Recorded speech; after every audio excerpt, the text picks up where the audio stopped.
ഒരു മനുഷ്യൻ ഒരു കുപ്പി മിനറൽ വാട്ടർ ഒരു പാത്രത്തിലേക്ക് ഇട്ടപ്പോൾ അടുത്ത നിമിഷം അവിടെ നൂറുകണക്കിന് മിനറൽ വാട്ടർ ബോട്ടിലുകൾ പ്രത്യക്ഷപ്പെട്ടു. താൻ എന്തെങ്കിലും തെറ്റിദ്ധരിച്ചതാണോ എന്ന് ചിന്തിച്ച് അയാൾ ഒരു പാക്കറ്റ് ഇൻസ്റ്റന്റ് നൂഡിൽസ് ആ പാത്രത്തിലേക്ക് എറിഞ്ഞു. അവനെ അത്ഭുതപ്പെടുത്തിക്കൊണ്ട് നൂറുകണക്കിന് പാക്കറ്റ് ഇൻസ്റ്റന്റ് നൂഡിൽസ് പ്രത്യക്ഷപ്പെട്ടു. ഈ നിമിഷം ആ മനുഷ്യൻ ആ പാത്രം ഒരു നിധിയാണെന്ന് തിരിച്ചറിഞ്ഞു. ലാഭം പരമാവധി വർദ്ധിപ്പിക്കാൻ അയാൾ തന്റെ സമ്പാദ്യം മുഴുവൻ ഒരു സ്വർണ്ണ ബിസ്ക്കറ്റ് വാങ്ങാൻ ചെലവഴിച്ചു. എന്നിട്ട് അയാൾ ആ സ്വർണ്ണ ബിസ്ക്കറ്റ് പാത്രത്തിലേക്ക് വെച്ചു. അടുത്ത നിമിഷം നൂറുകണക്കിന് സ്വർണ്ണ ബിസ്ക്കറ്റുകൾ പാത്രത്തിൽ നിറഞ്ഞു. ഈ സ്വർണ്ണ ബിസ്ക്കറ്റുകൾ തനിക്ക് ആഡംബര ജീവിതം നയിക്കാൻ മതിയാകുമെന്ന് മനസ്സിലാക്കിയപ്പോൾ ആ മനുഷ്യൻ അതീവ ആവേശത്തിലായി. എന്നാൽ അയാൾക്കൊരു മാരകമായ പ്രശ്നം മനസ്സിലായി.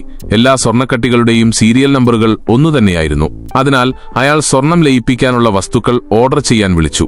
എന്നിട്ട് അയാൾ എല്ലാ സ്വർണ്ണ ബിസ്ക്കറ്റുകളും ഉരുക്കി ഒരു വലിയ സ്വർണ്ണക്കട്ടയാക്കി സ്വർണം വാങ്ങുന്ന ഒരു സ്ത്രീക്ക് വിറ്റു. ആ സ്ത്രീ സ്വർണ്ണക്കട്ട കണ്ടപ്പോൾ ഞെട്ടിപ്പോയി. അത്രയും വലിയ ഒരു സ്വർണ്ണക്കഷ്ണം അവൾ അതുവരെ കണ്ടിട്ടില്ലായിരുന്നു. സ്വർണ്ണക്കട്ട വിറ്റ ശേഷം ആ മനുഷ്യൻ ആർത്തി കാണിച്ചില്ല. പകരം അയാൾ ധാരാളം പണം മുടക്കി ഒരു സേഫ് ഹൌസ് നിർമ്മിച്ചു. തുടർന്ന് ഏറ്റവും വിലയേറിയ 100 ജോഡി വസ്ത്രങ്ങളും മികച്ച കുക്കിനെയും വാങ്ങി. യഥാർത്ഥത്തിൽ ഈ മനുഷ്യൻ പുനർജനിച്ച ഒരാളായിരുന്നു.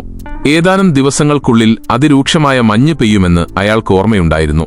എല്ലാം വാങ്ങിയ ശേഷം ആ മനുഷ്യൻ മാളിൽ നിന്ന് ഇറങ്ങിയപ്പോൾ പുറത്ത് മഞ്ഞ് പെയ്യാൻ തുടങ്ങിയിരുന്നു.